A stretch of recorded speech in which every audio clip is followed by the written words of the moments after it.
उसी दिन से कलयुग आया है जिस दिन भगवान परमधाम को अंतर्धान हुए, द्वापर का अंत।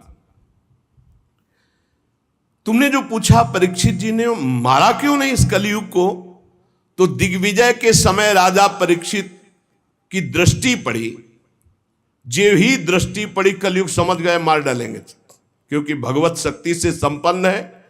वो दौड़ के अपनी पाग उतार कर दीन होकर शरण में आ गया। और ये नियम है कि जो चरणों में गिर पड़े, शरणागत हो जाए, चाहे प्राणों की बाजी लगानी पड़े, उसकी हानि नहीं होनी चाहिए। ये शरणागत का धर्म का नियम है। जैसे कबूतर चरणों में गिर गया तो महाराज शिवी जी ने अपने संपूर्ण शरीर को, मांस को और शरीर को भी दे दिया, लेकिन कबूतर को नहीं दिया। वो दीन के समान शरण में आ गया। अब जब शरण में आ गया तो मारा नहीं जा सकता। फिर देखा कि ये तो सब का सारग्राही है।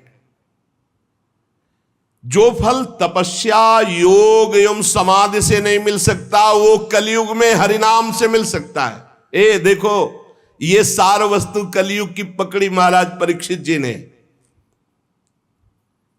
यद्यपि ये बहुत ही अमंगलकारी है कलयुग। यत् फलम नास्ति तपसा न योगेन समाधिना तत्फलम लभते सम्यक कलौ केशव कीर्तनात्। बड़ी बड़ी समाधि से, बड़ी बड़ी तपस्या से, साधना से, योग से जो फल नहीं मिलता कलयुग में, नाम जप और नाम कीर्तन से। कलयुग केवल नाम आधारा, सुमिर सुमिर नर उतर ही पारा। ये सारहीन होने पर भी महाराज परीक्षित ने एक बात देखी कि जो दसियों हजार वर्ष तपस्या और समाधि और साधना से फल, वो भगवान नाम कीर्तन और जब से कलयुग में सहज में प्राप्त हो जाएगा। इसलिए इसको नहीं मारा। पहले तो शरणागत हो गया, और दूसरी बात इसमें बड़ी जोर की एक बात देखी कि जो दसियों हजार वर्ष समाधि, तपस्या, योग, यज्ञ आदि से, वो यहां सहज में नाम जप से, नाम कीर्तन से प्राप्त हो जाएगा। कुकर्म में सबकी प्रवृत्ति फैलाना ये कलयुग का कार्य है। और पृथ्वी जब देखा पाप हो रहा है तो सब सार वस्तु अंतर ध्यान करने लगी। अब इसमें स्पष्ट लिखा है, विप्रैर्भागवती वार्ता गेहे गेहे जने जने कारिता कण लोभेन कथा सारस्ततो गतः। श्रीमद् भागवत में ही आगे लिखा है कि जो आपकी कथा सुनाते हैं भूरिदा जना, वो बहुत बड़े दानी हैं भगवत कथा सुनाने वाले। विप्रैर भागवती वार्ता गेहे गेहे जने जने कारिता कण लोभे न कथा सारस ततो गता। तो कैसे गृहस्थी चलेगी प्रवक्ता की? श्री कृष्ण से योगक्षेमम वहाम्यहम, भगवान चलाएंगे। तो श्री कृष्ण देंगे। कैसे देंगे श्री कृष्ण? जैसे पूरी सृष्टि रची है, तुम्हारी सलाह से थोड़ी रची है। अपने आप, अपनी सामर्थ्य से आपका भरण पोषण करेंगे। विप्रैर भागवती वार्ता गेहे गेहे जने जने कारिता कण लोभे न कथा सारस ततो गता। कण कण के लोभ से, अन्न के, वस्त्र के, धन के, रुपया के, मान प्रतिष्ठा के लोभ से कथा बेचने लगे तो कथा का सार चला गया। अत्युग्र भूरि कर्माणो नास्तिका रौरवाह जनाः तेपि तिष्ठन्ति तीर्थेषु तीर्थ सारस ततो गता। ये तीर्थों में घोर रौरव नरक जाने वाले कर्म करने वाले लोग आ गए, पापाचरण कर रहे, तीर्थों को अपवित्र कर दिया है। शराब पीते हैं, दुनिया का सब जितना पापाचरण सब आके यहाँ होटलों में नाना प्रकार के आचरणों को, ये धाम है, तीर्थ है। सच्ची मानिए आप, सच्ची मानिए। गंगा यमुना के पावन तटों पर नशा कर रहे हैं बैठ के, जहां भजन करना चाहिए वो नशा कर रहे हैं। जहां धाम में आकर रो रो कर प्रभु से क्षमा याचना मांगकर भजन करना चाहिए, मेरे पापों का प्रायश्चित हो जाए, वहां पाप कर रहे हैं। देवर्षि नारद जी कह रहे अत्युग्र भूरि कर्माणो, छोटे मोटे पाप नहीं, बड़े बड़े पाप कर रहे। अत्युग्र भूरि कर्माणो नास्तिका रौरवाह जना, ये सब रौरव नरक जाने वाले अधिकारी लोग। तेपि तिष्ठन्ति तीर्थेषु तीर्थम सारस ततो गता, ये तीर्थों में वास करने लगे तो तीर्थ का महत्व जाने लगा, तीर्थ का सार जाने लगा। काम क्रोध महालोभो तृष्णा व्याकुल चेतसा तेपि तिष्ठन्ति तपसी तपः सारस तत्वगता। ये तपस्वी का भेष बनाने वाले, काम क्रोधी लोभ मोह तृष्णा व्याकुल चित्त वाले, ये तपस्या का नाटक करने लगे, इसलिए तपस्या का ढोंग करने से तपस्या का सार चला गया। तो लोभ दंभ और पाखंड का आश्रय लेने से ये संत भेष का महत्व जा रहा है। देवर्षि नारद जी और भक्ति का संवाद हो रहा है। शास्त्र अभ्यास केवल किया जा रहा है, भगवत प्राप्ति के लिए नहीं, विकारों पर विजय प्राप्त करने के लिए नहीं, भगवत ध्यान के लिए नहीं। पंडितास्तु कलत्रेण रमन्ते महिषायु पुत्रस्योत्पादने दक्षा अदक्षा मुक्ति साधने। और न ही वैष्णवता कुत्र संप्रदाय पुरःसरा एवं प्रणयताम प्राप्तो वस्तु सारा स्थले स्थले। जो संप्रदायाचार्य द्वारा सिद्धांत वर्णन की हुई वैष्णवता है, कहीं कहीं किसी में देखी जाती है, नहीं तो सब मनमानी आचरण, मनमानी आचरण। इसलिए वैष्णवता का सार लुप्त हो रहा है। कलयुग ने ऐसा पाए जान जगत, हरिवंश महाप्रभु, पाए जान जगत में सब जन कपटी कुटिल कलयुगी टंचु। पुंडरीकाक्ष भगवान सब कुछ देख रहे हैं, क्योंकि कलयुग का राज्य है, शासन है उन्हीं के द्वारा। इति तद्वचनम श्रुत्वा विस्मयम परमम गता भक्ति रुचे वचो भूया सूर्यताम तच्च शौनक। सूत जी कहते, शौनक जी जब देवर्षि नारद के वचन सुने, भक्ति को बड़ा आश्चर्य हुआ। फिर उसने जो कहा सुनो, भक्ति ने कहा देवर्षि आप तो धन्य है, मेरा बड़ा सौभाग्य जो आपका समागम हुआ, क्योंकि साधु नाम दर्शनम लोके सर्वसिद्धि करम परम। भगवत प्रेमी महात्मा का दर्शन इस समस्त सिद्धियों को प्रदान करने वाला होता है। धन्योस्मि मद भाग्येन समागता। भक्ति कह रही है धन्य है मेरे भाग्य जो समागता, आपका दर्शन हुआ, आपसे संभाषण हुआ, आपका समागम मेरे अहो भाग्य धन्य। स्वयं भक्ति कह रही, सुरर्षे त्वम ही धन्योस्मि मद भाग्येन समागता साधु नाम दर्शनम लोके सर्व सिद्धि कर्म परम। आपका केवल एक बार उपदेश धारण करके कयाधु कुमार प्रहलाद ने भक्ति की ध्वजा फहरा दी, माया पर विजय प्राप्त कर ली। आपका उपदेश प्राप्त करके ध्रुव पद को प्राप्त कर लिया। आप सर्व मंगल में साक्षात श्री ब्रह्मा जी के पुत्र हैं। हे देवर्षि नारद जी, मैं आपको नमस्कार करती हूं। नारद जी ने कहा कि भक्ति तुम खेद में अपने को मत डालो, चिंता तो मत हो, भगवान श्री कृष्ण के चरण कमलों का चिंतन करो।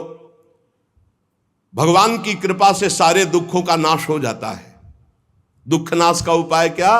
भगवान का चिंतन करो। जब दुख आपको घेरने लगे तो और गाढ़ चिंतन करो, दुख से बच जाओगे, वो दुख आप पर प्रभाव नहीं डाल पाएगा। जिन्होंने कौरवों के अत्याचार से द्रौपदी की रक्षा की, गोप सुंदरियों को स्नात किया, वो श्री कृष्ण कहीं चले थोड़ी गए हैं। फिर तुम तो भक्ति हो, श्री कृष्ण को प्राणों से भी अधिक प्यारी हो, चाहे जैसा पापी पति नीच हो। अहो वत्सपतो गरियान यज्जिभ्यागे वर्तते नाम तुभ्यम। सतयुग त्रेता द्वापर इन तीन युगों में ज्ञान वैराग्य और मुक्ति के साधन थे, किंतु कलयुग में तो केवल भक्ति ही ब्रह्म सायुज्य प्राप्त करा सकती, दूसरा कोई साधन नहीं। जैसे अभी कलिया परसों में श्री तुलसीदास जी जो वर्णन कर रहे थे कि तीर्थ याग यज्ञ व्रत आदि, अब नहीं समय रह गया इनके द्वारा भगवत प्राप्ति। ये सोचकर ही परमानंद चिन्ह मूर्ति ज्ञान स्वरूप श्री हरि ने अपने सत स्वरूप से तुम्हें रचा है। तुम साक्षात श्री कृष्ण की परम प्रिय हो, परम सुंदरी हो। एक बार जब तुमने हाथ जोड़कर पूछा था कि मैं क्या करूं, तब भगवान ने यही आज्ञा थी कि मेरे भक्तों का पोषण करो। तुमने भगवान की आज्ञा स्वीकार की, तुम पर भगवान बहुत प्रसन्न है। तुम्हारी सेवा करने से मुक्ति को तुम्हारी दासी के रूप में दिया है। भक्ति की दासी क्या है? मुक्ति। ज्ञान वैराग्य तुम्हें पुत्र रूप में दिए। वैसे तो तुम साक्षात भगवान के समीप रहती हो, पर कभी कभी भूतल पर अपने भक्तों का पोषण करने के लिए तुम भ्रमण करती हो। कहां समीप रहती? भगवान के धाम में। यहां नित्य शाश्वत प्रेम लक्षणा भक्ति विराजमान रहती है। तुम मुक्ति रूपी दासी ज्ञान वैराग्य रूपी पुत्र को लेकर पृथ्वी तल पर सतयुग से द्वापर पर्यंत बड़े आनंद से रहे, पर कलयुग में तुम्हारी दासी मुक्ति पाखंड रूप रोग से पीड़ित होकर क्षीण हो गई, इसलिए वो तो भगवान के पास चली गई। अब जब भगवान जिसको मुक्ति देंगे वही मुक्त हो सकता है। अब इस लोक में तुम्हारे पास बचे ज्ञान और वैराग्य, वो बूढ़े हो चुके हैं, ज्ञान वैराग्य काम नहीं कर रहा, पर वो तुम्हारे पास ही हैं। कलयुग के कारण तुम्हारे पुत्र उत्साहहीन वृद्ध हो गए हैं, पर चिंता मत करो, मैं संकल्प लेता हूं इनका नव जीवन, ज्ञान वैराग्य को मैं जागृत करूंगा। सुमुखी, कलयुग में बहुत बड़े दोष हैं, पर कलिना सदृशा कोपि युगो नास्ति वरानने तस्मिस्त्वाम स्थापिष्यामि गेहे गेहे जने जने। इसमें बड़ा भारी गुण है, भगवान के नाम कीर्तन से परम पद प्राप्त होता है। मैं घर घर में भक्ति का स्थापन करूंगा, तुम चिंता मत करो। देखो, अन्य सब धर्मों को दबाकर भक्ति विषयक महोत्सवों को यदि आगे ना रखूं, घर घर में तुम्हारा प्रचार न कर दूं, तो मैं भगवान श्री हरि का दास नहीं। तुम निश्चिंत हो जाओ। तदा ना हम हरेर दासो लोके त्वाम न प्रवर्ते। अगर भक्त ये कभी कह दे तो निश्चिंत हो जाना, तो वो करे न करे, उसका जो संबंध हुआ उससे हरि कर देंगे। अपनो परण विसार भगत को पूरो परण निभाओ। अगर कभी भक्त उत्साह में आकर कह दे कि जा तुम्हारा परम कल्याण निश्चित है, नहीं तो मैं भगवान का दास नहीं, परम कल्याण निश्चित है, तुम बेपरवाह हो जाओ, कौन हो, कहां के हो, कैसे हो, इससे मतलब नहीं। अपनो परण विसार भगत को पूरो परण। देवर्षि नारद जी ने कहा तदा ना हम हरेर दासो लोके त्वाम न प्रवर्तते। मैं भगवान का दास नहीं कहलाऊंगा अगर घर घर में तुम्हारी स्थापना न कर दे। इस कलयुग में जो जीव तुमसे युक्त होंगे, वो चाहे जितने बड़े पापी हों, वो भगवान श्री कृष्ण के अभय धाम को प्राप्त होंगे। जिसके हृदय में प्रेम लक्षणा भक्ति निवास करती है, उस पुरुष को यमराज कभी स्वप्न में भी नहीं देख सकते। जागृत की तो बात जाने दो, थोड़ी भी भक्ति जिसके हृदय में है, यमराज कभी नहीं देख सकते। देवर्षि नारद जी, जिनके हृदय में हे भक्ति महारानी आपका थोड़ा भी आदर है, उसे कभी प्रेत नहीं छू सकता। पक्की बात, ये विश्वास करो, ध्यान पूर्वक सुनो। एसाम चित्ते वासुदेव भक्ति, थोड़ी भी जो सर्वदा प्रेम रूपिणी नाते पश्यंत कीनासम स्वप्ने अमलमूर्त है। जो यमराज है वो स्वप्न में भी उसे नहीं देख सकते, जिसके हृदय में भगवान श्री हरि की भक्ति है, वसेत भक्ति, वासुदेव भक्ति। और बड़ी हिम्मत से ये बात पकड़ लो कि तुम्हें कभी कोई प्रेत छू नहीं सकता। न प्रेतो न पिशाचो वा राक्षसो वासुरोपि वा भक्तियुक्त मनस्का नाम स्पर्शेन न प्रभुर भवेत। स्पर्श नहीं कर सकता है, पक्की बात है। ये हमने देखा है, आगे पीछे चलते देखा है, थोड़ा भय प्रदान करते देखा है, लेकिन छुआ नहीं आज तक। गंगा के किनारे स्मशान में पूरी रात, अब क्या पता कि आगे क्या है, पर कभी शरीर को कोई चोट पहुंचाई हो या स्पर्श किया हो, आज तक कभी हिम्मत नहीं पड़ी। अपना कल्याण करने के लिए भक्तों का दर्शन, भक्तों से संभाषण हो, लेकिन अमंगल नहीं कर सकते। बैठा लो, गले में कंठी बंधी है, भगवान का नाम चल जपते हो, कभी कोई प्रेत तुम्हें छू नहीं सकता। डरना मत। प्रेत योनि होती है, ऐसा नहीं कि नहीं होती, 84 लाख योनियों में है। इसी में प्रसंग में आएगा आगे चल करके। ना प्रेतो ना पिशाचो वा राक्षसो वा असुरोपि वा, ना कोई राक्षस, ना कोई असुर, ना कोई पिशाच, ना कोई प्रेत। जिसके हृदय में भगवान की भक्ति है, गले में कंठी है, नाम जप, ये कभी स्पर्श नहीं कर सकते। जिनके हृदय में भक्ति महारानी का थोड़ा भी निवास है, प्रेत पिशाच राक्षस दैत्य स्पर्श भी नहीं कर सकता। भगवान तपस्या वेदाध्ययन ज्ञान और कर्म आदि के साधन से वश में नहीं किए जा सकते, वो केवल भक्ति से ही वशीभूत होते। इसमें गोपीजन प्रमाण हैं। ना तपोभिर न वेदैश्च न ज्ञाने नापि कर्मणा हरिर ही साध्यते भक्त्या प्रमाणम तत्र गोपिका।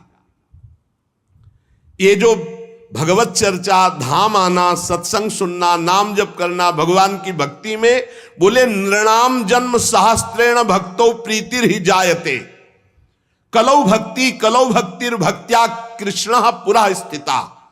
जब हजारों जन्मों के तपस्या और पुण्य एकत्रित होते हैं तब भगवान के नाम रूप लीला धाम में भक्ति होती है। कलयुग में केवल भक्ति से ही श्री कृष्ण चंद्र का साक्षात दर्शन पाया जा सकता है। केवल भक्ति से भगवत धाम की प्राप्ति। जो लोग भक्ति की अवहेलना करते हैं, भक्ति द्रोह करा ये च ते सीदंत जगत रे दुर्वासा दुखमापन्ना पुरा भक्ति विनिंद कहा।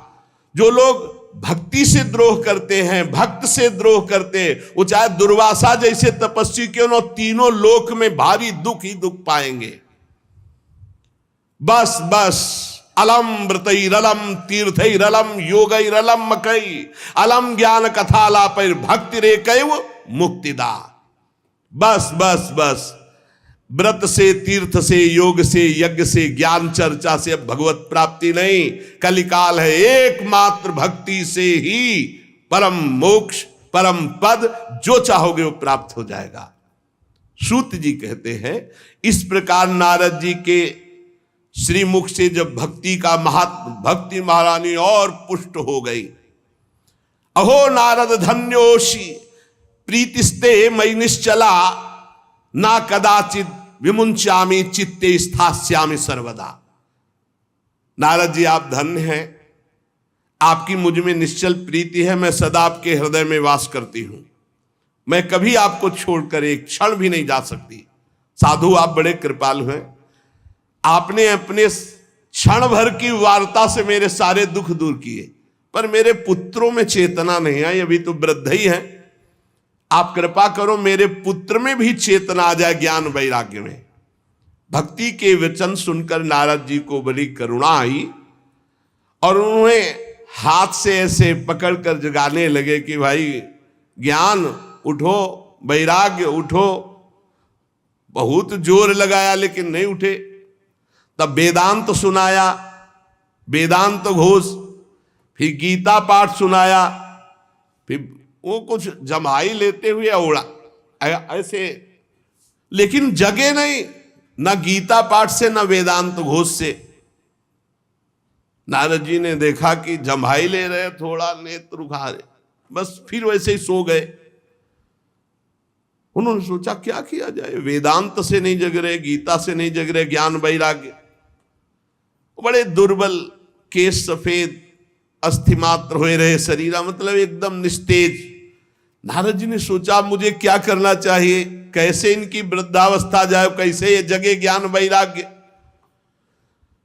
भगवान का स्मरण करने लगे, हे भगवान मुझे उपाय बताओ ज्ञान वैराग्य को जगाने का। उसी समय आकाशवाणी हुई, हे नारद जी खेद मत करो, तुम्हारा उद्योग निसंदेह सफल होगा। देवर्षि तुम इनके लिए एक महान सत्कर्म करो, और वह सत्कर्म क्या है तुम्हें संत शिरोमणि बताएंगे। आकाशवाणी बस इतना बोली, तुम धन्य हो, तुम इनके लिए सत्कर्म करो, तुम्हारा उद्योग सफल होगा, और वो सत्कर्म कोई संत महापुरुष बताएंगे। आकाशवाणी साफ साफ सुनाई दी थी। नारद जी को बड़ा विस्मय हुआ, वो कहने लगे कि आकाशवाणी भी हुई और कुछ आशय भी नहीं समझा, कहा संत शिरोमणि कहेंगे, वो कहाँ है संत शिरोमणि, हम किसको खोजें। आकाशवाणी ने भी बात गुप्त ही कही, वो कौन सा साधन है, वो कौन से संत शिरोमणि है जो मुझे बताएंगे, वे संत कहाँ मिलेंगे। अब आकाशवाणी ने जो कहा मुझे करना चाहिए, खोज करना चाहिए संत शिरोमणियों की। शौनक जी तब ज्ञान वैराग्य दोनों को वहीं छोड़कर नारद मुनि वहां से चले और प्रत्येक तीर्थों में जा जाकर संतों से पूछते, उनकी बात संत जन सुनते। उन्होंने बताया कि असाध्य है रोग। जब आप जैसे महापुरुष गीता सुना रहे हो, वेदांत सुना रहे हो, ज्ञान वैराग्य नहीं जग रहे, तो असाध्य ही है। कोई नारद जी के सामने नमन किए, मौने चल दिए, उत्तरे नहीं दिए। अब जहां जहां संतों में जाते तो संत जन यही कहते कि भाई सब संतों से बड़े तो नारद ही जी हैं। और जब नारद जी वेदध्वनि, वेदांत घोष और गीता पाठ बार बार सुनाया और ज्ञान वैराग्य नहीं जगाए जा सके तो फिर और क्या हो सकता है। नारद जी तो स्वयं महाभागवत योगी राज हैं, दूसरे संत तो कैसे बताए। जब बहुत पूछा लेकिन सबने कहा दुस्साध्य है। नारद जी बहुत चिंतातुर हुए और बदरी वन में आए। ज्ञान वैराग्य को जगाने के लिए निश्चय किया कि मैं यहाँ कठोर तपस्या करूंगा। इसी समय भगवान की प्रेरणा से करोड़ों सूर्यों के समान तेजस्वी सनक सनंदन सनातन सनत कुमार दिखाई दिए। नारद जी बहुत आनंदित हुए, परस्पर नमस्कार हुआ। नारद जी ने कहा, महात्माओं, इस समय बड़े भाग्य से मेरा आप लोगों के साथ समागम हुआ। आप मुझ पर कृपा करके शीघ्र वो साधना बतलाइए। आप सभी लोग बड़े योगी, बुद्धिमान, विद्वान हैं। आप देखने में 5-5 वर्ष के बालक से जान पड़ते हैं, किंतु हैं सबके पूर्वजों के पूर्वज। आप सदैव वैकुंठ धाम में निवास करते हैं और निरंतर हरिनाम कीर्तन करते रहते हैं। भगवत लीलामृत का रसास्वादन करके उन्मत्त रहते हैं। भगवान की चर्चा ही आपका जीवन है। सदा वैकुंठ निलया हरि कीर्तन तत्पराः लीलामृत रसोन्मत्ता कथा मात्रैक जीवना। कथा ही आपका जीवन है और हरि कीर्तन अमृत का आप, लीलामृत का आप पान करके उन्मत्त बने रहते हैं। और हर समय हरि शरण में वही नित्यम मेषा मुखे वचः अतः काल समादिष्टा जरायुष्मान न बाधते। हर समय आपके मुख से निकलता रहता है हरि शरणम हरि शरणम हरि शरणम। इस महामंत्र के कारण काल प्रेरित वृद्धावस्था आपको छू नहीं सकती। हरि शरणम, आपको कोई बाधा नहीं पहुंचा सकता। किसी भी लोक में आप कहीं भी जा सकते हैं। आपके भ्रूभंग मात्र टेढ़ी होने पर भगवान के द्वारपाल जय विजय तुरंत पृथ्वी लोक में गिर पड़े थे और आपकी ही कृपा से पुनः वैकुंठ लोक पहुंचे। धन्य हो गया मैं जो आज आपका दर्शन हुआ। मैं बहुत दीन हूं, आप लोग स्वभाव से दयालु हैं, इसलिए मुझ पर आपको अवश्य कृपा करनी चाहिए। बताइए, आकाशवाणी ने जो कहा वो कौन सा साधन है? मुझे क्या अनुष्ठान करना चाहिए? ज्ञान और वैराग्य किस प्रकार जागृत हो और भक्ति सुखी हो जाए, सब में भक्ति ज्ञान वैराग्य की प्रतिष्ठा हो, ऐसा कौन सा साधन है? सनक सनंदन सनातन सनत कुमार चारों ऋषियों में से बोले, देवर्षि आप चिंता मत करो, पहले तो प्रसन्न हो जाओ। उनके उद्धार का एक सरल उपाय पहले से विद्यमान है। नारद जी, धन्य है उसका जीवन जो परोपकारी जीवन है, दूसरे के लिए। आप विरक्तों में शिरोमणि हैं, श्री कृष्ण दासों के शाश्वत पथ प्रदर्शक हैं, भक्ति योग के भास्कर हैं। आप भक्ति के लिए जो उद्योग कर रहे हैं, आपके लिए कोई आश्चर्य की बात नहीं समझनी चाहिए। भगवान के भक्त के लिए तो भक्ति की सम्यक स्थापना करना सदा उचित है। ऋषियों ने संसार में अनेकों मार्ग प्रकट किए, किंतु सभी कष्ट साध्य है और परिणाम में बहुत ब्रह्मा द्वारा रचे हुए लोकों की ही प्राप्ति कराने वाले हैं। भगवान की प्राप्ति कराने वाला मार्ग तो बड़ा गुप्त है, उसका उपदेश करने वाला पुरुष भी बड़े भाग्य से प्राप्त होता है।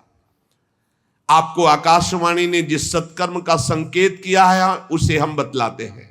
आप प्रसन्न और समाहित चित्त होकर सुनिए। नारद जी, द्रव्य यज्ञ, तपोयज्ञ, योग यज्ञ और स्वाध्याय रूपी ज्ञान यज्ञ, ये सब तो लोक लोकांतर की प्राप्ति कराने वाले हैं। महालोक, तपलोक, जनलोक, स्वर्गलोक आदि। लेकिन ये जो भगवत चर्चा रूपी महान सत्कर्म है, ये मोक्ष प्रदान करता है, प्रेम प्रदान करता है।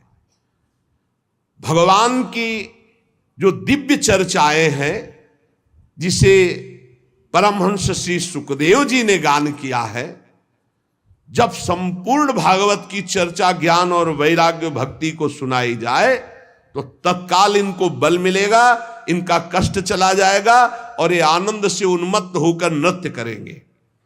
सिंह की गर्जना सुनकर जैसे भेड़िए भाग जाते हैं, ऐसे भगवान की चर्चा सुनकर कलयुग के दोष नष्ट हो जाते हैं, कलयुग भयभीत होकर भाग जाता है। प्रेम रस प्रवाहित करने वाली भक्ति, ज्ञान और वैराग्य सबके हृदयों में जागृत हो जाएगी जो भगवान की चर्चा सुनेंगे। नारद जी ने कहा कि मैंने वेद वेदांत की ध्वनि की, गीता पाठ बार बार किया, फिर भी भक्ति ज्ञान वैराग्य तीनों नहीं जगे, तो महाराज श्रीमद् भागवत सुनाने से कैसे जग जाएंगे? क्योंकि कथा के प्रत्येक श्लोक प्रत्येक पद में वेदों का ही तो सारांश है। आप लोग शरणागत वत्सल, आपका दर्शन कभी व्यर्थ नहीं जाता, इसलिए मेरा संदेह दूर कीजिए। शनकादि ने कहा श्रीमद् भागवत की कथा वेद उपनिषदों का सार है, इसलिए उनसे अलग उनकी फल रूपा होने के कारण बड़ी उत्तम है। जिस प्रकार रस वृक्ष की जड़ से लेकर शाखा पर्यंत रहता है किंतु उसका स्वाद नहीं लिया जा सकता, वही जब अलग फल रूप में आता है तो उसका स्वाद लिया जाता है। जैसे दूध में घी रहता है किंतु उसका स्वाद नहीं लिया जाता, जब प्रक्रिया के द्वारा अलग किया जाता है तो उसका स्वाद अलग हो जाता है। जैसे गन्ने में शक्कर रहती है पर प्रक्रिया के द्वारा फिर उसका स्वाद अलग लिया जाता है, ऐसे ही वेद उपनिषद का सार फल रूप है जो भगवान श्री कृष्ण की चर्चा से युक्त श्रीमद् भागवत है। ये भगवान व्यास देव जी ने भक्ति ज्ञान और वैराग्य को प्रकाशित करने के लिए स्वयं रचा है। वेद वेदांत के पारगामी गीता की भी रचना करने वाले भगवान व्यास देव जी खिन्न होकर अज्ञान समुद्र में गोते खा रहे थे, तो आप याद करो, आपने ही तो 4 श्लोक में इसका उपदेश किया था, उसे सुनते ही उनकी सारी चिंता दूर हो गई थी। फिर इसमें आपको आश्चर्य क्यों हो रहा है? जो आप हमसे प्रश्न कर रहे हैं, आपको उन्हें शोक और दुख का विनाश करने वाले इस महामहिम भगवत चर्चा को सुनाना चाहिए। नारद जी ने कहा, महानुभाव, आज तो मैं कृतकृत हो गया। आपका दर्शन जीव के संपूर्ण पापों को तत्काल नष्ट कर देता है। जो संसार दुख रूप दावानल से तपे हुए हैं, उन पर शीघ्र ही शांति की वर्षा हरि जब करते तो आप जैसे महात्माओं का दर्शन हो जाता है। आप निरंतर भगवान शेष जी के सहस्त्र मुखों से गाए हुए भगवत कथा अमृत का पान करते रहते हैं। मैं प्रेम लक्षणा भक्ति का प्रकाश करने के उद्देश्य से आपकी शरण लेता हूं। जब अनेकों जन्मों के संचित पुण्य पुंज का उदय होता है तो मनुष्य को सत्संग मिलता है। भाग्योदयेन बहुजन्म समर्जितेन सत्संगमं च लभते पुरुषो यदा वै अज्ञान हेतु कृत मोह मदांधकार नाशम विधाय ही तदोदयते विवेका। अनेकों जन्मों के जब पुण्य एकत्रित होते तब सत्संग मिलता है, और जब सत्संग मिलता है तब अज्ञान जनित मोह मद रूप अंधकार का नाश होकर विवेक उदय होता है, और जब विवेक उदय होता है तो भगवान से प्रेम होता है, जब अविवेक होता है तो संसार से प्रेम होता है। नारद जी, अब मैं भक्ति ज्ञान और वैराग्य को स्थापित करने के लिए प्रयत्न करूंगा। परमहंस शिरोमणि श्री सुखदेव जी के कहे हुए भागवत शास्त्र की कथा द्वारा उज्जवल ज्ञान यज्ञ करूंगा।